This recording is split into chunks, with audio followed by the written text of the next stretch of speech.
story, perhaps better read by the author, but his dad will try.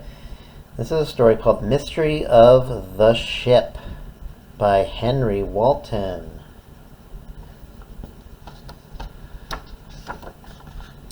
The Mystery of the Ship by Henry Walton. This book is dedicated to all of my family. When we talk about the ship, we are referring to the drawing above and on the cover.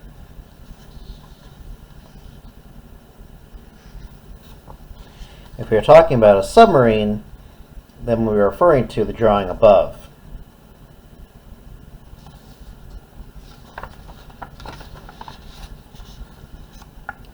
One day, a little boy wanted to be a sailor, but he was too little. Then another day he got a job untying the ropes of the ship.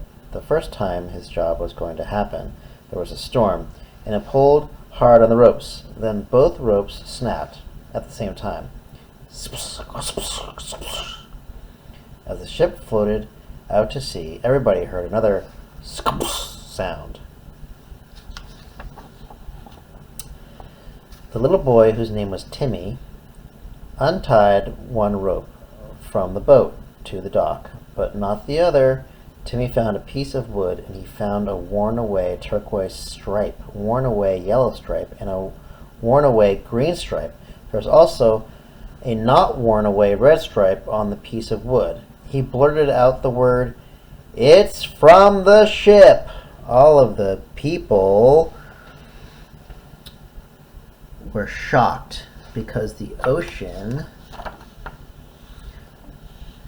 was a desert and no longer an ocean. Then they saw a cab of a ship. They were shocked and scared because they thought the ship could have sank. You might be surprised and shocked. The story keeps on going. The little boy, Timmy, engineered a water vehicle that could go in the sand. The vehicle can drive, fly, be a submarine, or a boat. When the vehicle was walking through the ocean desert, they were coming to some water where there was a submarine with a torpedo.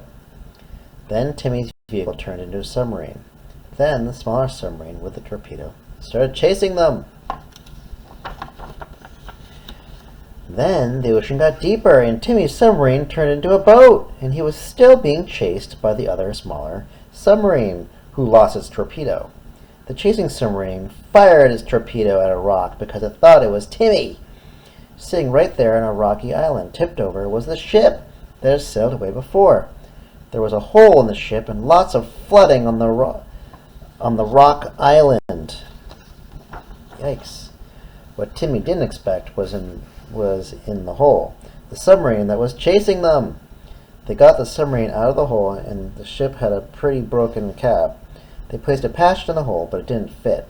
After they got the submarine out of the hole, they used the hook to grab it, but they didn't know that it wasn't strong enough.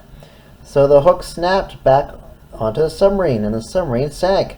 They never rescued the submarine or the ship, but they made a new submarine and a ship. They put in the last screw, and they were done.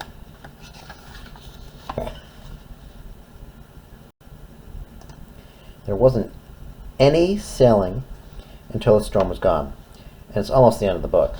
Timmy was happy that everyone was safe, and that there was no more sailing when there were storms in that little town. And they all lived happily because Timmy saved the ship. He was the most famous person in the town, and that was because everyone loved when he saved the ship. That's why he also helped with the sub. The end. About the author. Henry's a smart boy who loves books and engineering as well as shipwrecks.